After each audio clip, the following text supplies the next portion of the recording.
Allô, on va parler musique maintenant. J'ai le plaisir de recevoir Isabelle Herlin, musicienne, chef d'orchestre. Vous allez nous parler de deux projets et on va commencer avec Musique en Fête, que les Chambériens connaissent bien, et si c'est pas le cas, bah, ce sera l'occasion. Alors c'est un projet qui a plus de 20 ans et qui a été créé par vos parents. Comment elle a commencé cette aventure Musique en Fête? Parce qu'elle elle part d'un beau projet, la culture pour tous. Voilà, ouais, exactement. Je crois que le résumé, il est là, c'est la culture pour tous. Et il est vrai qu'il y a maintenant 24 ans, c'est mes parents qui ont créé ce spectacle donc de Musique en Fête à l'espace Malraux, donc soutenu par la ville de Chambéry. Ce spectacle a eu très vite, il y a eu un engouement de ce spectacle par le public et on est passé très rapidement 1, 2, 3, puis 4 spectacles. Et dans les 5 dernières années, ce spectacle à Malraux faisait 4 fois le plein. Donc on faisait 4 spectacles sur un même week-end. C'est un orchestre très spécifique qui comprend aujourd'hui 95 musiciens. Et quand Malraux a dû fermer pour raison de travaux, on nous a proposé de basculer au phare de Chambéry.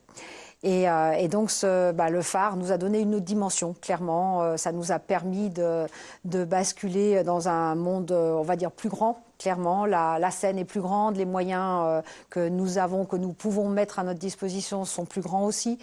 Et du coup, l'orchestre a de 85 musiciens quand on était à Malraux, a grandi et aujourd'hui, nous sommes plus de 95 musiciens sur scène. Cet orchestre comprend, c'est un grand orchestre symphonique avec un big band à l'intérieur, avec des musiciens qui sont vraiment des musiciens de toute notre région.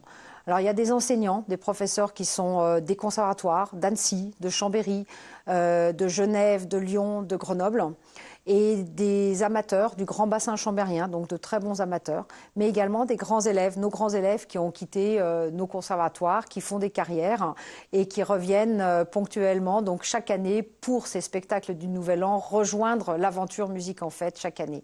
Donc beaucoup de diversité au sein des musiciens. Comment l'alchimie, elle prend? Parce que sur un ensemble comme ça de plus de 90 musiciens, je suppose que...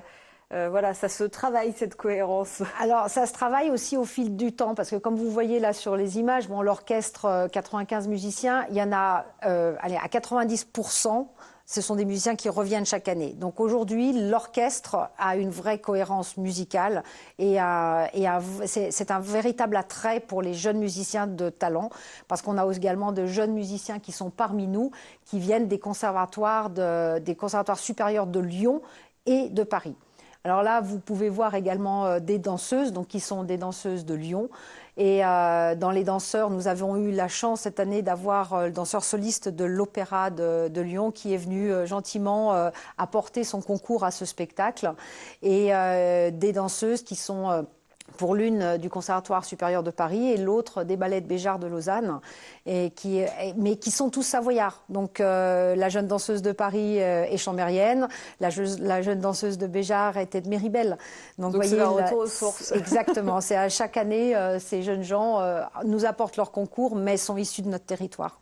Vous, ça fait 10 ans, si je ne me trompe pas, que vous avez repris la direction de cet orchestre. Ça a été naturel d'adhérer à ce projet-là, de le porter, de prendre le relais, disons?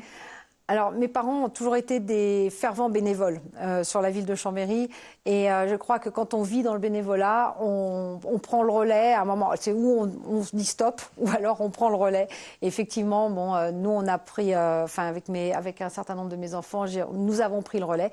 Et aujourd'hui, le bénévolat autour de l'orchestre Musique en Fête est énorme, puisque ça comprend plus de 60 bénévoles, au-delà de l'orchestre, hein, bien évidemment. 60 bénévoles qui sont dans les coulisses et sur la logistique. Et donc, c'est 16 000 heures de bénévolat autour de ces spectacles du Nouvel An.